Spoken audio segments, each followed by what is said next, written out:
الله أكبر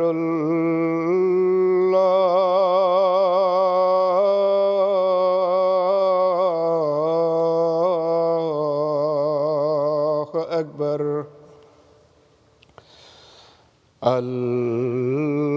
الله أكبر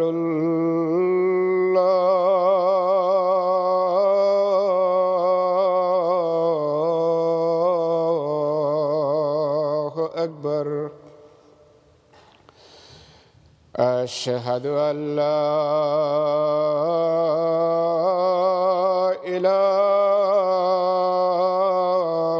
إله إلا الله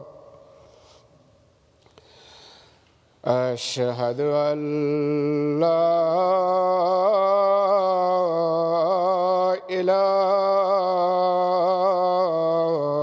إله إلا الله أشهد أن محمدًا رسول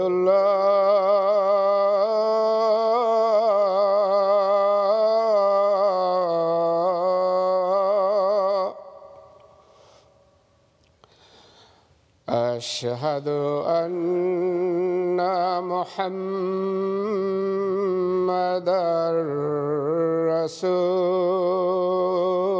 رسول الله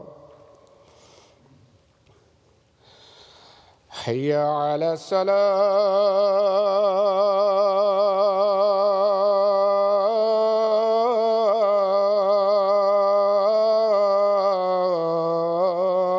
الصلاة حي على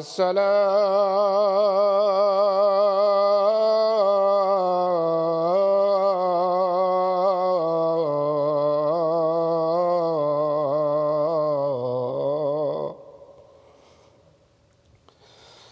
حي على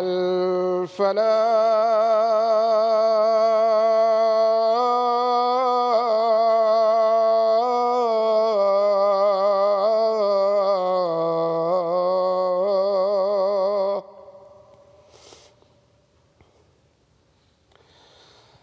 حي على الفلاح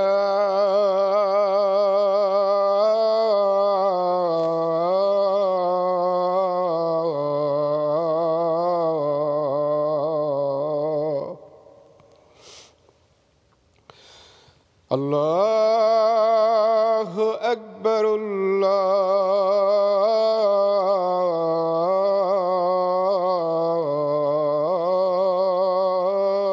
الله أكبر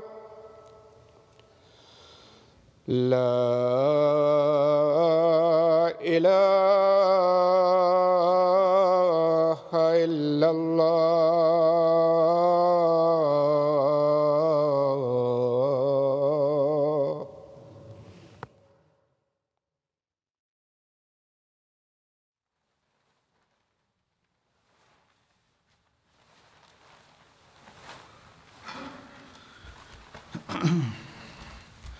السلام عليكم ورحمة الله.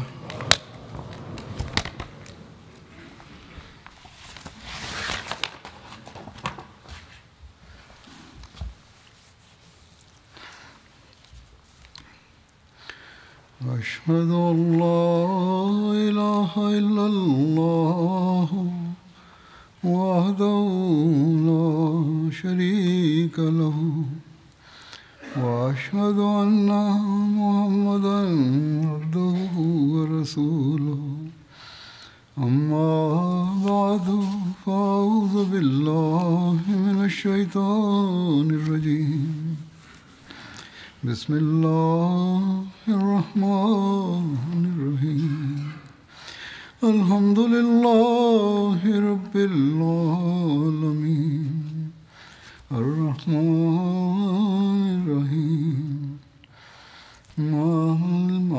مالك يوم الدين إياك نعبد وإياك نستعين اهدنا الصراط المستقيم صراط الذين أنعمت عليهم غير المغضوب عليهم ولا الضالين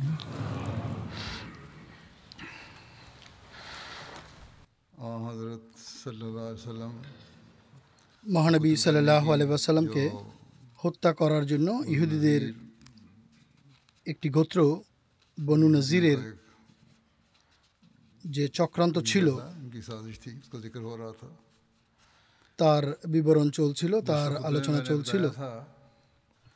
গত খুতবায় আমি বলেছিলাম এর বিস্তারিত বিবরণ বর্ণনা করব যে কিভাবে আল্লাহ তাআলা ان کے منصوبے کو ناکام کیا তাদের চক্রান্তকে বিফল করেন, قتل کرنا যা মহানবী সাল্লাল্লাহু আলাইহি ওয়াসাল্লামকে হত্যার জন্য তারা করেছিল। ہے এই সম্পর্কে লেখা আছে حضرت صلی اللہ যে ওহীর মাধ্যমে মহানবী সাল্লাল্লাহু আলাইহি ওয়াসাল্লাম উক্ত চক্রান্ত সম্পর্কে জানতে পারেন। আর এর বিস্তারিত এভাবে বর্ণিত হয়েছে যে আমর বিন জাহাজ যখন উপরে অর্থাৎ ছাদের উপরে পৌঁছে যায় যেন মহানবী সাল্লাল্লাহু আলাইহি ওয়াসাল্লামের উপর পাথর নিক্ষেপ করতে পারে, পাথর ফেলতে পারে, سازش کی بدریہ وہی তখন মহানবী সাল্লাল্লাহু আলাইহি ওয়াসাল্লাম ওহীর মাধ্যমে ইহুদিদের এই চক্রান্তের কথা জানতে পারেন। তিনি সাল্লাল্লাহু আলাইহি ওয়াসাল্লাম দ্রুত নিজের স্থান থেকে উঠেন আর তার সঙ্গীদের সেখানেই বসা অবস্থায় রেখে এমনভাবে রওনা হন যেন তার কোনো কাজ আছে বা তার কোনো জরুরি কাজ আছে। تیزی سے واپس مدینہ تشریف আর তিনি সাল্লাল্লাহু আলাইহি ওয়াসাল্লাম দ্রুত মদিনায় গমন করেন। یہ سمجھے তার کہ آپ সাহাবীরা صلی اللہ علیہ وسلم মনে করেন যে حاجت کے لیے تشریف لے گئے ہیں তিনি সাল্লাল্লাহু আলাইহি ওয়াসাল্লাম কোনো প্রয়োজনে গিয়েছেন। تو صحابہ کو কিন্তু যখন آپ کی فکر বেশ কিছুটা সময় পার হয়ে যায় তখন সাহাবীদের তার জন্য চিন্তা হয় আর তারা তার সন্ধানে উঠে দাঁড়ান। کو مدینہ سے آتا ہوا ایک شخص প্রতিমধ্যে মদিনা থেকে আগত এক ব্যক্তির সাথে তাদের সাক্ষাত হয়। সাহাবীরা کے بارے میں پوچھا তার কাছে মহানবী সাল্লাল্লাহু আলাইহি ওয়াসাল্লাম সম্পর্কে জিজ্ঞেস করলে সে বলে مدینہ میں داخل ہوتے আমি তাকে মদিনায় প্রবেশ করতে দেখেছিলাম। صحابہ فوراً مدینہ সাহাবীরা তৎক্ষণাৎ মদিনায় তার কাছে পৌঁছেন। کو بتایا তখন তিনি সাল্লাল্লাহু আলাইহি ওয়াসাল্লাম সাহাবীদের বলেন যে বনু নজির কি চক্রান্ত করেছিল। ابھی یہود آپس میں مشورہ ہی کر رہے تھے অপরদিকে ইহুদিরা তখনও নিজেদের মাঝে সলা পরামর্শ করছিল। جب اس نے اپنے ساتھیوں کو نبی صلی اللہ এমন সময় একজন ইহুদি মদিনা থেকে আসে। সে যখন নিজের সাথীদের মহানবী সাল্লাল্লাহু আলাইহি ওয়াসাল্লাম সম্পর্কে পরস্পর সলা পরামর্শ করতে শুনে کہ ہم محمد তখন সে বলে صلی اللہ علیہ وسلم তোমরা কি করতে চাও? তারা বলে আমরা চাই যে আমরা মুহাম্মদ সাল্লাল্লাহু আলাইহি ওয়াসাল্লামকে হত্যা করব এবং তার সাহাবীদের গ্রেফতার করব বা আটক করব। সে জিজ্ঞেস করে যে মুহাম্মদ সাল্লাল্লাহু আলাইহি ওয়াসাল্লাম কোথায় আছেন? তারা বলে صلی اللہ علیہ وسلم ہے جو قریب ہی دوسری جگہ بیٹھے ইনি হলেন মুহাম্মদ সাল্লাল্লাহু আলাইহি ওয়াসাল্লাম যিনি কাছেই অপর এক স্থানে বসে আছেন। میں نے تو آپ کو دیکھا وہ مدینہ میں داخل ہو رہے تھے তাদের সঙ্গী তাদের বলে আমি তো তাকে মদিনায় প্রবেশ করতে দেখেছি। এতে তারা আশ্চর্য হয়ে যায়, বিস্মিত হয়ে যায়। অপর একজন জীবনীকার এ সম্পর্কে লিখেছেন صلی اللہ علیہ وسلم کو যখন মহানবী সাল্লাল্লাহু আলাইহি ওয়াসাল্লামের ফিরে আসতে কিছুটা বিলম্ব হয় رضی اللہ عنہ তখন হযরত আবু বকর সিদ্দিক রাদিয়াল্লাহু তাআলা আনহু বলেন ہمارے یہاں رکے رہنے سے کوئی فائدہ نہیں আমাদের এখানে বসে থেকে কোনো লাভ নেই। নিশ্চয়ই کو اللہ تعالیٰ کی মহানবী সাল্লাল্লাহু আলাইহি ওয়াসাল্লামের কাছে আল্লাহ তাআলার পক্ষ থেকে কোনো নির্দেশ এসেছে, কোনো আদেশ এসেছে, অতএব তারা সবাই সেখান থেকে যাত্রা করেন। তখন ইহুদিদের নেতা হুই বিন আখতাব বলে আবুল কাসেম ہم تو کھانے کی تیاری তরা করেছে, আমরা তো খাবারের প্রস্তুতি গ্রহণ করছিলাম আর রক্তপণের জন্য পরামর্শ করছিলাম। আমরা তাকে খাবার খাইয়ে তার প্রয়োজন পূর্ণ করতে চেয়েছিলাম। واپس آ رہے تھے تو انہیں ایک آدمی এরপর যখন সাহাবীরা মদিনায় ফিরে আসছিলেন তখন এক ব্যক্তির সাথে তাদের পথিমধ্যে সাক্ষাৎ হয়। তারা তাকে জিজ্ঞেস করেন তুমি কি মহানবী সাল্লাল্লাহু আলাইহি ওয়াসাল্লামকে দেখেছো? সে বলে এইমাত্র তার সাথে আমার সাক্ষাৎ হয়েছে। তিনি সাল্লাল্লাহু আলাইহি ওয়াসাল্লাম মদিনায় প্রবেশ করছিলেন। সাহাবীরা যখন সেখানে পৌঁছেন তখন মহানবী সাল্লাল্লাহু আলাইহি ওয়াসাল্লাম সেখানে উপবিষ্ট ছিলেন। হযরত আবু বকর রাদিয়াল্লাহু তাআলা আনহু নিবেদন করেন, হে আল্লাহর রাসূল সাল্লাল্লাহু আলাইহি ওয়াসাল্লাম, تشریف لے آئے আপনি সেখান থেকে চলে এলেন অথচ আমরা জানতেই পারিনি, আমরা বুঝতেই পারিনি। তিনি সাল্লাল্লাহু আলাইহি ওয়াসাল্লাম বলেন হাম্মাতিল ইয়াহুদু বিল গাদরি বি, অর্থাৎ ইহুদিরা আমার সাথে প্রতারণা করতে চেয়েছিল, প্রতারণার সংকল্প করেছিল, দুরভিসন্ধি করেছিল। তিনি সাল্লাল্লাহু আলাইহি ওয়াসাল্লাম আল্লাহ তাআলার ওহী অনুযায়ী দ্রুত চলে আসেন। সাহাবীদের তিনি সাল্লাল্লাহু আলাইহি ওয়াসাল্লাম এই জন্য কিছু জানাননি, কেননা তারা বিপদের মুখে ছিলেন না, তাদের কোনো আশঙ্কা ছিল না। ইহুদিদের মূল লক্ষ্য কেবল তার সত্তা ছিল, তাই তিনি সাল্লাল্লাহু আলাইহি ওয়াসাল্লাম আশ্বস্ত ছিলেন যে আমার সাহাবীরা কেবল সুরক্ষিত ও নিরাপদই থাকবে না, বরং তারা আমার সন্ধানে দ্রুত সেখান থেকে বের হয়ে আসবে। বলা হয় তখন এই আয়াতে অবতীর্ণ হয় যে ইয়া আইয়ুহাল্লাযীনা আমানুযকুরু নি'মাতাল্লাহি আলাইকুম ইয হাম্মা কওমুন আইয়াবসুতু ইলাইকুম আইদিয়াহুম ফাকাফফা আইদিয়াহুম আনকুম ওয়াত্তাকুল্লাহ ওয়া আলাল্লাহি ফালিয়াতাওয়াক্কালিল মুমিনুন। অর্থাৎ হে যারা ঈমান এনেছো, তোমাদের প্রতি আল্লাহ তাআলার নিয়ামতকে স্মরণ করো। যখন একটি জাতি দৃঢ় সংকল্প করেছিল যে তারা তোমাদের প্রতি নিজেদের চক্রান্তের হাত প্রসারিত করবে, কিন্তু তিনি তাদের হাতকে তোমাদের থেকে প্রতিহত করেন। আর আল্লাহকে ভয় করো এবং মুমিনদের উচিত আল্লাহ তাআলারই প্রতি ভরসা করা, আল্লাহ তাআলার উপরই নির্ভর করা। হযরত মির্জা বশির আহমদ সাহেব রাদিয়াল্লাহু তাআলা আনহু এ সম্পর্কে লিখেছেন, তারা অর্থাৎ ইহুদিরা বাহ্যত মহানবী সাল্লাল্লাহু আলাইহি ওয়াসাল্লামের আগমনে আনন্দের বহিঃপ্রকাশ করে আর বলে, আপনি বসুন, আমরা এখনই আমাদের অংশের অর্থ প্রদান করছি। অতএব তিনি সাল্লাল্লাহু আলাইহি ওয়াসাল্লাম নিজের কয়েকজন সাহাবী সহ একটি দেয়ালের ছায়ায় বসে পড়েন, আর বনু নজির পরস্পরের সাথে সলা পরামর্শের জন্য একপাশে চলে যায় এবং এমন ভাব করে যে আমরা অর্থ প্রদানের ব্যবস্থা করছি, কিন্তু অর্থের ব্যবস্থা করার পরিবর্তে তারা এই সলা পরামর্শ করে যে এটি খুবই মোক্ষম সুযোগ। মুহাম্মদ সাল্লাল্লাহু আলাইহি ওয়াসাল্লাম বাড়ির ছায়ায় দেয়াল ঘেঁষে বসে আছেন, কেউ অপর দিক থেকে বাড়ির ছাদে উঠুক আর অপর একটি বড় পাথর তার উপর ফেলে তাকে হত্যা করুক বা তার ভবলীলা সাঙ্গ করে দিক, নাউজুবিল্লাহ। ইহুদিদের মধ্যে থেকে এক ব্যক্তি সালাম বিন মিশকাম এই প্রস্তাবের বিরোধিতা করে আর বলে এটি বিশ্বাসঘাতকতামূলক কাজ এবং সেই চুক্তির বিরোধী যা আমরা মুহাম্মদ সাল্লাল্লাহু আলাইহি ওয়াসাল্লামের সাথে করেছি। কিন্তু তার কথায় তারা কর্ণপাত করেনি, আর অবশেষে আমর বিন জাহাশ নামের এক ইহুদি অনেক ভারী একটি পাথর নিয়ে বাড়ির ছাদে ওঠে এবং সে সেই পাথরটি উপর থেকে প্রায় ফেলতে যাচ্ছিল। কিন্তু রেওয়ায়েতে বর্ণিত হয়েছে যে মহানবী সাল্লাল্লাহু আলাইহি ওয়াসাল্লামকে আল্লাহ তাআলা ইহুদিদের এই অসৎ উদ্দেশ্য সম্পর্কে ওহীর মাধ্যমে জানিয়ে দেন, আর তিনি সাল্লাল্লাহু আলাইহি ওয়াসাল্লাম দ্রুত সেখান থেকে উঠে আসেন। আর তিনি এত দ্রুততার সাথে উঠেন যে তার সাহাবীরাও এবং ইহুদিরাও এটি মনে করে হয়তো তিনি কোনো প্রয়োজনে সেখান থেকে উঠে গেছেন। অতএব তারা নিশ্চিন্তে সেখানে বসে তার অপেক্ষা করতে থাকেন। কিন্তু তিনি সাল্লাল্লাহু আলাইহি ওয়াসাল্লাম সেখান থেকে উঠে সোজা মদিনায় আগমন করেন। সাহাবীরা কিছুক্ষণ তার জন্য অপেক্ষা করেন, কিন্তু যখন তিনি ফিরে আসেননি তখন তারা উদ্বিগ্ন হয়ে নিজের স্থান থেকে উঠেন আর তাকে এদিক সেদিক সন্ধান করে অবশেষে নিজেরাও মদিনায় পৌঁছে যান। এরপর মহানবী সাল্লাল্লাহু আলাইহি ওয়াসাল্লাম সাহাবীদেরকে ইহুদিদের এই ভয়ানক চক্রান্তের সংবাদ দেন। মহানবী সাল্লাল্লাহু আলাইহি ওয়াসাল্লামের যাবার পরের বিস্তারিত বর্ণনায় ইহুদিদের আচরণ সম্পর্কে লেখা আছে, ইহুদিরা নিজেদের কাজে অত্যন্ত লজ্জিত হয়। জনৈক ইহুদি কেনানা বিন সুয়ায়রা অথবা সুরিয়া বলে, তোমরা কি জানো মুহাম্মদ সাল্লাল্লাহু আলাইহি ওয়াসাল্লাম এখান থেকে কেন উঠে গেছেন? তারা বলে, খোদার কসম আমাদের জানা নেই, তোমার যদি কিছু জানা থাকে তাহলে বলো। সে বলে, তাওরাতের কসম, নিঃসন্দেহে আমি জানি যে মুহাম্মদ সাল্লাল্লাহু আলাইহি ওয়াসাল্লামকে জানিয়ে দেয়া হয়েছে যে তোমরা তার সাথে বিশ্বাসঘাতকতা করতে চেয়েছিলে, অতএব তোমরা এখন আর আত্মপ্রতারণায় থেকো না। খোদার কসম, নিঃসন্দেহে তিনি আল্লাহর রসুল, আর তিনি উঠেছেন এই জন্য যে তাকে ওহীর মাধ্যমে জানিয়ে দেয়া হয়েছে যে তোমরা প্রতারণা করতে চেয়েছিলে। নিশ্চয়ই তিনি শেষ নবী। তোমরা আকাঙ্ক্ষা করছিলে যেন শেষ পয়গম্বর বা নবী হারুনের বংশধরদের মধ্যে হতে আসেন, কিন্তু আল্লাহ তাআলা যেখান থেকে চেয়েছেন তাকে আবির্ভূত করেছেন। নিঃসন্দেহে আমাদের গ্রন্থ তওরাতে যা আমরা পাঠ করি তা পরিবর্তন হয় নাই।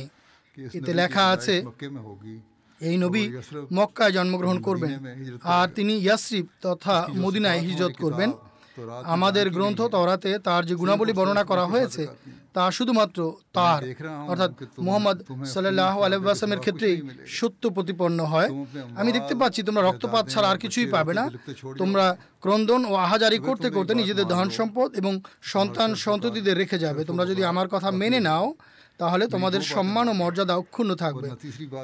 আমার দুটি প্রস্তাব মেনে নাও, নতুবা তৃতীয় বিষয়ে তোমাদের জন্য কোনো কল্যাণ নেই। তারা বলে, প্রস্তাব দুটি কি? সে বলে, প্রথম প্রস্তাবটি হলো তোমরা ইসলাম গ্রহণ করে মোহাম্মদ সাল্লাল্লাহু আলাইহি ওয়াসাল্লামের সাথী হয়ে গেলে তোমাদের ধন সম্পদ ও তোমাদের সন্তান সন্ততি নিরাপদ থাকবে এবং তোমরা তার উন্নত মর্যাদা সম্পন্ন সঙ্গীদের অন্তর্ভুক্ত হয়ে যাবে আর নিজেদের বাড়িঘর থেকে নির্বাসিত হবে না। কিনানা বিন সুরিয়ার প্রস্তাবের উত্তরে ইহুদিরা বলে, আমরা তওরাত এবং মুসার সাথে কৃত অঙ্গীকার পরিত্যাগ করব না। কিনানা বলে, আমার দ্বিতীয় প্রস্তাবটি হলো তোমরা অপেক্ষা করো, অচিরেই তিনি তোমাদেরকে নির্দেশ দেবেন যে তোমরা আমার শহর থেকে বের হয়ে যাও। এর উত্তরে তোমরা বলো, ঠিক আছে। তাহলে তিনি তোমাদের রক্ত ও ধন সম্পদকে নিজের জন্য বৈধ করবেন না, অর্থাৎ তোমাদের সাথে যুদ্ধ করবেন না, বরং তোমাদের ধন সম্পদ তোমাদের হাতেই ছেড়ে দিবেন। চাইলে বিক্রি করতে পারো, আবার চাইলে নিজেদের কাছেও রাখতে পারো। তারা বলে, ঠিক আছে, আমরা এর জন্য প্রস্তুত। সালাম বিন মিশকাম বলে, তোমরা যা বলছো তাতে আমি অপারগ হয়ে তোমাদের সাথে যোগ দিয়েছি। তিনি অর্থাৎ মুহাম্মদ সাল্লাল্লাহু আলাইহি ওয়াসাল্লাম এখন আমাদের এই মর্মে বার্তা পাঠাতে যাচ্ছেন যে তোমরা এই অঞ্চল থেকে বের হয়ে যাও। হে হুই অর্থাৎ সেই নেতাকে বলেন, তার আদেশ মানতে আবার দ্বিধান্বিত হয়েও না, সানন্দে নির্বাসিত হওয়ার নির্দেশ মেনে নিও এবং তার শহর থেকে চলে যেও। একথা শুনে হুই বলে, আমি এমনটি করব এবং এখান থেকে চলে যাব। মদিনায় পৌঁছে মহানবী সাল্লাল্লাহু আলাইহি ওয়াসাল্লাম এসব ষড়যন্ত্রের বিরুদ্ধে কি পদক্ষেপ নিয়েছিলেন সে সম্পর্কে লেখা আছে। মহানবী সাল্লাল্লাহু আলাইহি ওয়াসাল্লাম ইহুদিদের দেশান্তরের নির্দেশ প্রদান করেন, কিন্তু তারা মানতে বা যেতে অস্বীকার করে। যদিও লেখা আছে যে প্রথমে যাবে বলেছিল, কিন্তু পরবর্তীতে তাদের সংকল্প পাল্টে যায়। এর আরও বিশদ বিবরণ হলো, মদিনায় পৌঁছার পর মহানবী সাল্লাল্লাহু আলাইহি ওয়াসাল্লাম হযরত মুহাম্মদ বিন মাসলামা রাদিয়াল্লাহু তাআলা আনহুকে ডেকে পাঠান। তিনি আসলে মহানবী সাল্লাল্লাহু আলাইহি ওয়াসাল্লাম তাকে নির্দেশ দেন, তুমি বনু নজির গোত্রের ইহুদিদের কাছে যাও এবং তাদেরকে বলবে, মহানবী সাল্লাল্লাহু আলাইহি ওয়াসাল্লাম তোমাদের কাছে এই বার্তা সহ প্রেরণ করেছেন যে তোমরা তার শহর থেকে বের হয়ে যাও। মুহাম্মদ বিন মাসলামা রাদিয়াল্লাহু তাআলা আনহু বনু নজির গোত্রের কাছে পৌঁছে বলেন, মুহাম্মদ রাসূলুল্লাহ সাল্লাল্লাহু আলাইহি ওয়াসাল্লাম তোমাদের কাছে আমাকে একটি বার্তা দিয়ে প্রেরণ করেছেন, কিন্তু সেটি শোনানোর পূর্বে আমি তোমাদেরকে একটি কথা স্মরণ করাচ্ছি যা তোমরা সবাই জানো। তারা জিজ্ঞেস করে, কোন কথা?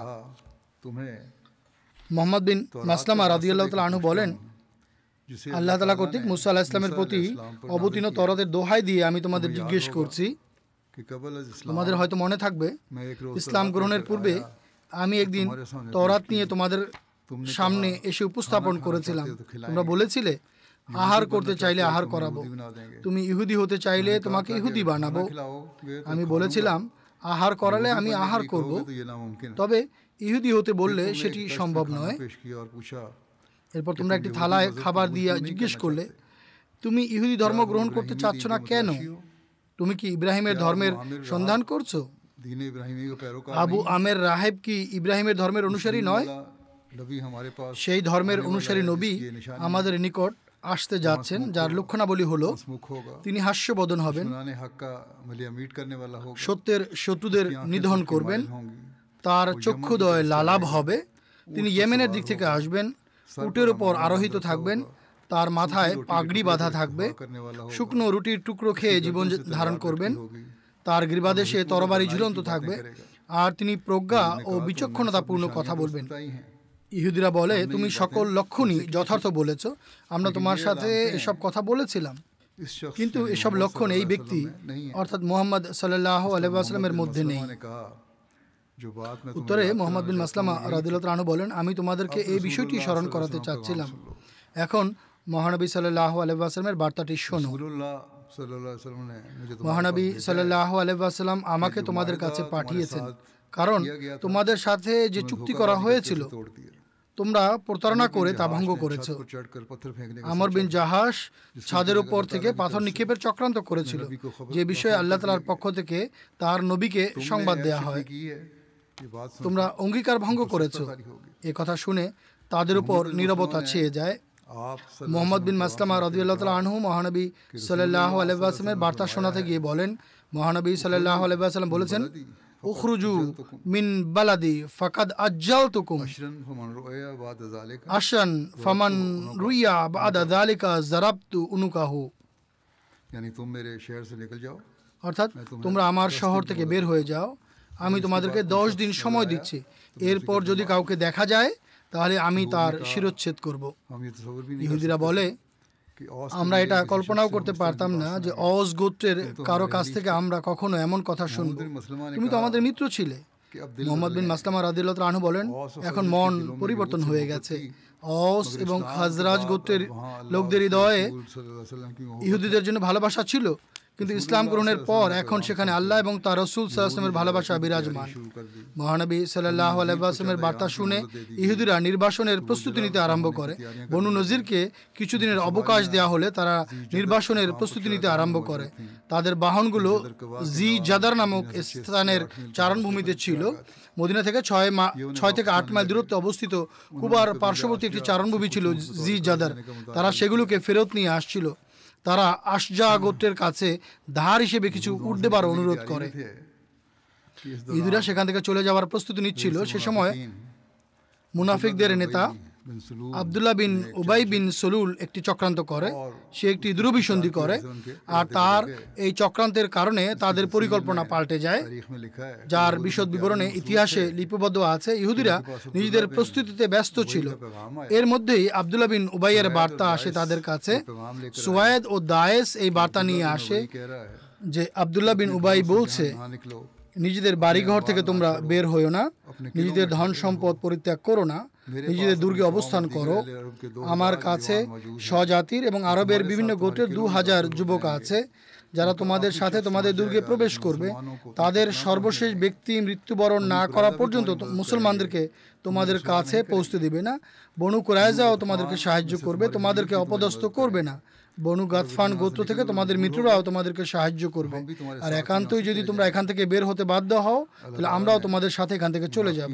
আল্লাহ তাআলা মুনাফিকদের এই চক্রান্ত ও প্রতারণার বিষয়টি পবিত্র কোরআনেও বর্ণনা করেছেন, এবং তা বর্ণনা করতে গিয়ে বলেন, আলাম তারা ইলাল্লাযীনা নাফাকু ইয়াকুলুনা লিইখওয়ানিহিমুল্লাযীনা কাফারু মিন আহলিল কিতাব লাইন উখরিজতুম লা নাখরুজান্না মাআকুম ওয়ালা নুতিউ ফীকুম আহাদান আবাদান ওয়া ইন কুতিলতুম লা নানসুরান্নাকুম। অর্থাৎ তুমি কি মুনাফিকদের দেখোনি, যারা আহলে কিতাবের মধ্য থেকে নিজেদের সেসব কাফের ভাইকে বলে, যদি তোমাদেরকে মদিনা থেকে বের করে দেয়া হয় তাহলে আমরাও তোমাদের সাথে চলে যাব এবং তোমাদের বিরুদ্ধে কখনো কারো আনুগত্য করব না। আর যদি তোমাদের বিরুদ্ধে যুদ্ধ করা হয় তাহলে আমরা অবশ্যই তোমাদের সাহায্য করব। আব্দুল্লাহ বিন উবাই বনু কুরাইজার কাব বিন আসাদ কুরাইজির প্রতি এই বার্তা প্রেরণ করে যে সে যেন তার সঙ্গী সাথীদের সাহায্য করে। সে বলে, আমাদের মধ্য হতে কেউ এই শান্তি চুক্তি ভঙ্গ করতে প্রস্তুত নয়। সে এরূপ করতে অস্বীকার করে। আব্দুল্লাহ বিন উবাই বনু কুরাইজার বিষয়ে নিরাশ হয়ে যায়। সে মহানবী সাল্লাল্লাহু আলাইহি ওয়াসাল্লাম ও বনু নজিরের মাঝে উত্তেজনা ও ভুল বোঝাবুঝি সৃষ্টি করতে চাচ্ছিল। সে অনবরত হুইর কাছে বার্তা প্রেরণ করতে থাকে। হুই বলে, আমি মুহাম্মদ সাল্লাল্লাহু আলাইহি ওয়াসাল্লামের প্রতি এই বার্তা প্রেরণ করছি যে আমরা আমাদের ঘর থেকে বের হব না, নির্বাসিত হব না, আমরা আমাদের সহায় সম্পদ পরিত্যাগ করে যাব না, সে যা ইচ্ছা করতে পারে। আব্দুল্লাহ বিন উবাইয়ের কথায় হুই প্রতারিত হয়।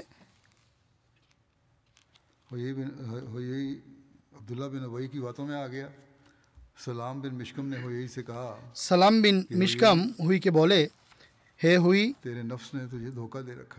তোমার আত্মা তোমাকে প্রতারিত করেছে। যদি আমার এই আশঙ্কা না হতো যে তোমাকে নির্বোধ মনে করা হবে, তবে আমি আমার অনুগত ইহুদিদেরকে তোমার কাছে রেখে যেতাম। হে হুই, এমনটি করো না। बखुदा तू তাকে भी বলল जानता আর है কি, और तेरे साथ हम भी খোদার কসম তুমি জানো আর তোমার সাথে আমরাও জানি যে তিনি আল্লাহ তাআলার সত্য রসুল। इनके औसाफ हमारे यहाँ मौजूद हैं। তার বৈশিষ্ট্য সম্পর্কে আমরা অবগত। যদি আমরা তার আনুগত্য না করি তবে এর একমাত্র কারণ হলো আমরা তার প্রতি হিংসাত্মক মনোভাব রাখি, কেননা নবুয়ত বনু হারুন থেকে বিলুপ্ত হয়েছে বা বের হয়ে গেছে। চলো আমরা তার প্রস্তাবিত নিরাপত্তা গ্রহণ করি, हम उनके शहर से निकल जाएं। আমরা তার শহর থেকে চলে যাই। তুমিও জানো তুমি তাদের সাথে বিশ্বাসঘাতকতা করেছো আর এ ব্যাপারে আমার বিরোধিতা করেছো। আমরা যখন এখান থেকে চলে যাব আর যখন ফল পেকে যাবে তখন আমরা ফিরে আসব, অথবা আমাদের মধ্যে হতে কেউ একজন নিজের ফল বাগানে আসবে আর সেগুলো বিক্রি করে দেবে, অথবা সেগুলো যা ইচ্ছা করবে, অতঃপর আমাদের নিকট সে চলে আসবে। এমনটি করলে মনে হবে আমরা যেন আমাদের শহর থেকে বেরিয়ে হইনি, যেন আমাদের সম্পদ আমাদের হাতে নাগালেই রইল। আমাদের জাতির কাছে আমাদের সম্মান আমাদের এই ধন সম্পদ ও কর্মকাণ্ডের কারণে এই সম্পদ যখন আমাদের হাতছাড়া হবে তখন আমরা অন্যান্য ইহুদিদের মতো লাঞ্ছিত হব। কিন্তু যদি মোহাম্মদ সাল্লাল্লাহু আলাইহি ওয়াসাল্লাম আমাদের কাছে আগমন করেন আর তিনি যদি একদিনের জন্যও আমাদের দুর্গ অবরোধ করেন তাহলে তিনি আর এই প্রস্তাব গ্রহণ করবেন না যা তিনি এখন দিয়েছেন, এবং তিনি তা মানতে অস্বীকার করবেন। হুই বিন আখতাব বলে, মোহাম্মদ সাল্লাল্লাহু আলাইহি ওয়াসাল্লাম সুযোগ পেলে তো আমাদের দুর্গ অবরোধ করবেন, অন্যথায় তিনি ফেরত চলে যাবেন। তুমি কি দেখোনি আব্দুল্লাহ বিন উবাইও আমাকে প্রতিশ্রুতি দিয়েছে? সালাম বিন মিশকাম বলল, আব্দুল্লাহ বিন উবাইয়ের কথায় কোনো বিশ্বাস নেই, সে তোমাকে ধ্বংসের গহ্বরে নিপতিত করতে চায়, এমনকি সে চায় তুমি মোহাম্মদ সাল্লাল্লাহু আলাইহি ওয়াসাল্লামের সাথে যুদ্ধে অবতীর্ণ হও। এক্ষেত্রে সে নিজের বাড়িতে বসে থাকবে আর তোমাকে পরিত্যাগ করবে। আব্দুল্লাহ বিন উবাই কাবের নিকট সাহায্য চেয়েছিল, কিন্তু কাব সাহায্য করতে অস্বীকৃতি জানায়। কাব বলে, যতক্ষণ পর্যন্ত আমি জীবিত আছি ততক্ষণ পর্যন্ত বনু কুরাইজার কোনো এক ব্যক্তিও শান্তি চুক্তির এই অঙ্গীকার ভঙ্গ করবে না। আব্দুল্লাহ বিন উবাই নিজের মিত্র বনু কায়নুকাকে এমনই প্রতিশ্রুতি দিয়েছিল, তারাও যুদ্ধ করতে চেয়েছিল, তারা অঙ্গীকার ভঙ্গ করে এবং নিজেদের দুর্গে আবদ্ধ হয়ে যায়। তারা আব্দুল্লাহ বিন উবাইয়ের সাহায্যের অপেক্ষা করতে থাকে, অথচ সে নিজের ঘরেই বসেছিল। মুহাম্মদ সাল্লাল্লাহু আলাইহি ওয়াসাল্লাম তাদের দিকে অগ্রসর হন আর তাদের দুর্গ অবরোধ করে ফেলেন। অবশেষে তারা তার নির্দেশ মানতে বাধ্য হয়। ইবনে উবাই তার মিত্রদের সাহায্য করতে এগিয়ে আসেনি, কিন্তু আমরা ঔসের সাথে আমাদের তরবারি নিয়ে তাদের সকল যুদ্ধে অংশ নিয়েছি। এখন তো যুদ্ধের সেই যুগের সমাপ্তি হয়ে গেছে। মুহাম্মদ সাল্লাল্লাহু আলাইহি ওয়াসাল্লাম আগমন করেছেন এবং তাদের মাঝে প্রতিবন্ধকতা সৃষ্টি করা হয়েছে, অর্থাৎ এখন যুদ্ধের অবসান ঘটেছে। ইবনে উবাই ইহুদিও নয়, মুসলমানও নয়, কিংবা সে তার স্বীয় জাতির ধর্মের উপরও প্রতিষ্ঠিত নয়। আমরা তার কথা কিভাবে মেনে নিতে পারি? হুই বলে, আমি মোহাম্মদ সাল্লাল্লাহু আলাইহি ওয়াসাল্লামের সাথে শত্রুতা অব্যাহত রাখব এবং তার সাথে যুদ্ধ করতে থাকব। সালাম বলে, তাহলে আমাদেরকে দেশান্তরিত করা হবে, আমাদের ধন সম্পদ ও সম্মান নষ্ট হবে, আমাদের সন্তানরা বন্দী হবে এবং আমাদের যোদ্ধাদের হত্যা করা হবে। কিন্তু হুই রাসূলুল্লাহ সাল্লাল্লাহু আলাইহি ওয়াসাল্লামের সাথে যুদ্ধ করার সিদ্ধান্ত ছাড়া বাকি সব কথাকে অস্বীকার করে। সারুক বিন আবি হুকায়ক ইহুদি জাতির এক বয়োবৃদ্ধ যে নির্বোধ হিসেবে পরিচিত ছিল, সেও বলে ওঠে, হে হুই, তুই অশুভ ব্যক্তি, তুই বনু নজিরকে ধ্বংস করে দিবি। হুই ক্রোধান্বিত হয়ে বলে, বনু নজিরের সবাই আমার সপক্ষে কথা বলছে আর এই পাগল ও নির্বোধ ব্যক্তি আমাকে তিরস্কার করছে।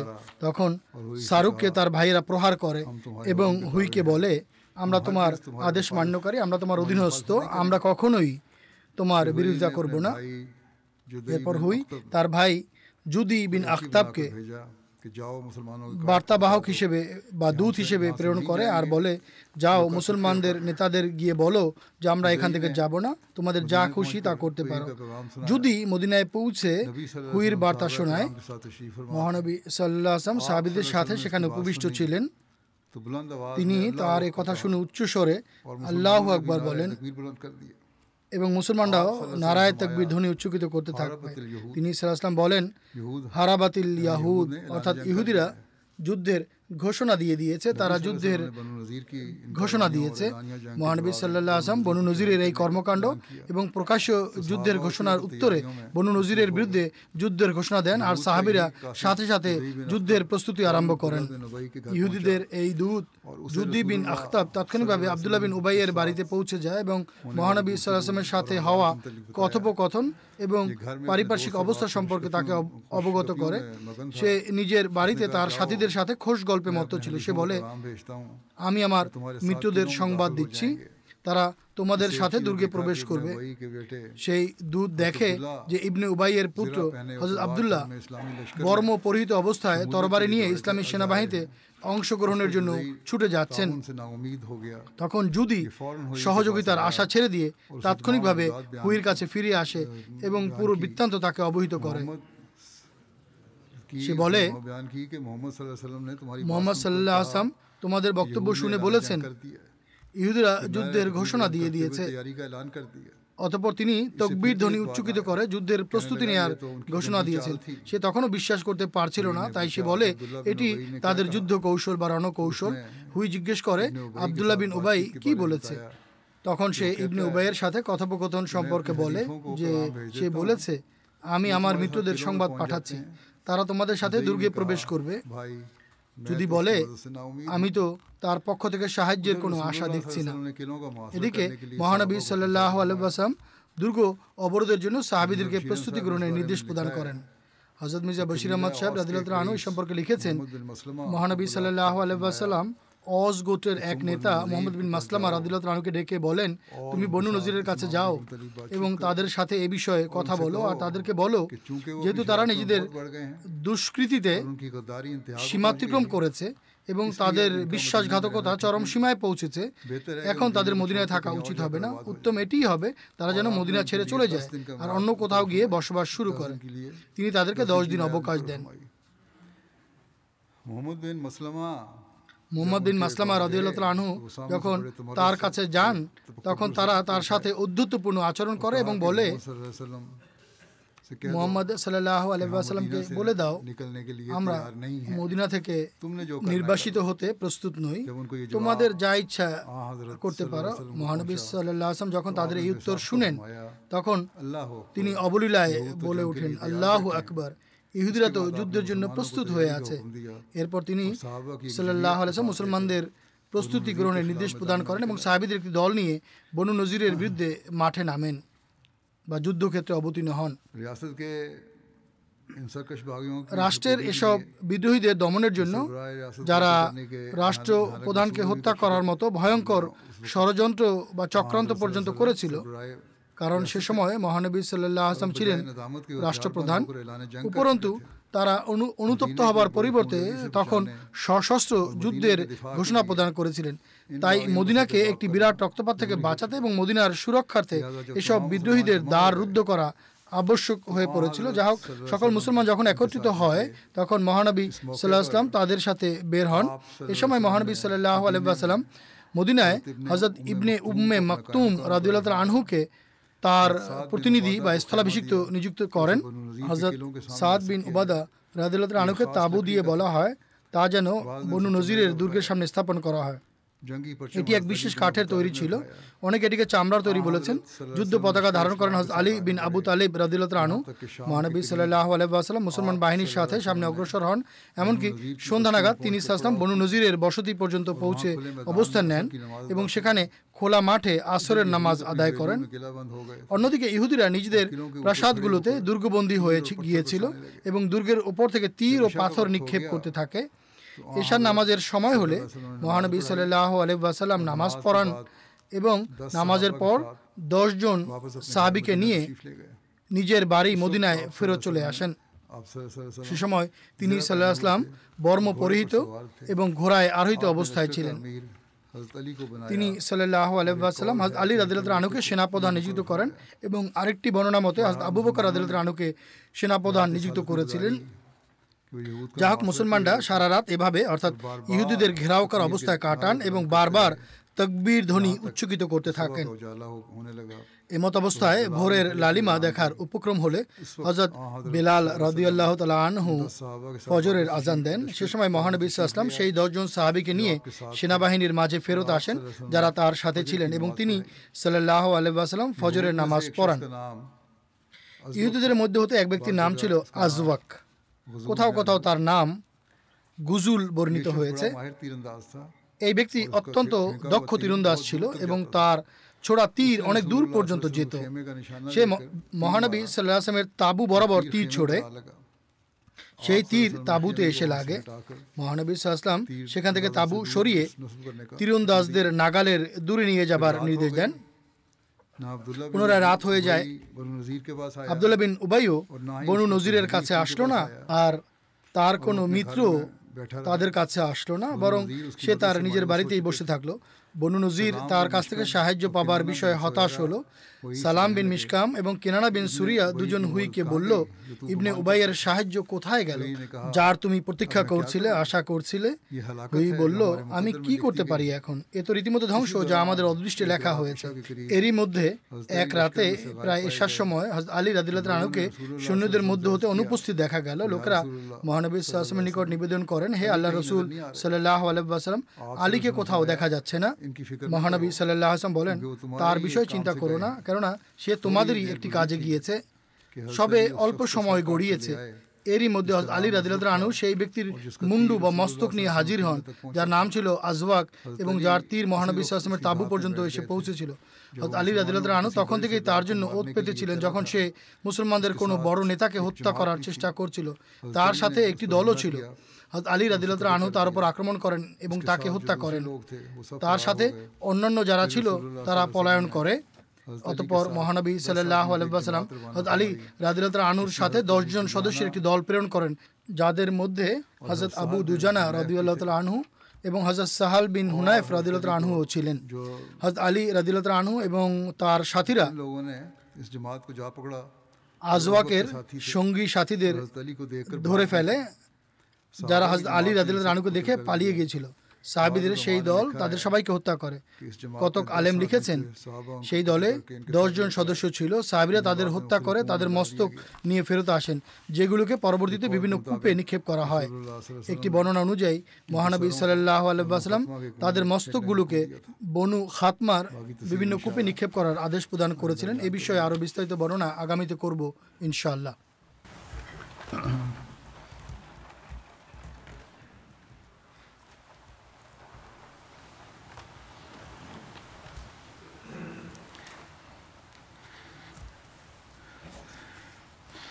الحمد لله نحمده ونستعينه ونستغفره ونؤمن به ونتوكل عليه ونعوذ بالله من شرور أنفسنا ومن سيئات أعمالنا من يهده الله فلا مضل له ومن يضلل فلا هادي له ونشهد أن لا إله إلا الله ونشهد أن محمدا عبده ورسوله عباد الله رحمكم الله إن الله يأمر بالعدل والإحسان وإيتاء ذي القربى وينهى عن الفحشاء والمنكر والبغي يعظكم لعلكم تذكرون اذكروا الله يذكركم وادعوه يستجب لكم ولذكر الله أكبر। আমাকে একজন বলেছে, নামাজে আপনারা যখন সারি বেঁধে দাঁড়ান তখন কাঁধের সাথে কাঁধ মিলিয়ে দাঁড়ান না। বর্তমানে কোভিড শেষ হয়ে গেছে, তাই সারিবদ্ধ হয়ে দাঁড়ানোর সময় কাঁধে কাঁধ মিলিয়ে দাঁড়ানো উচিত।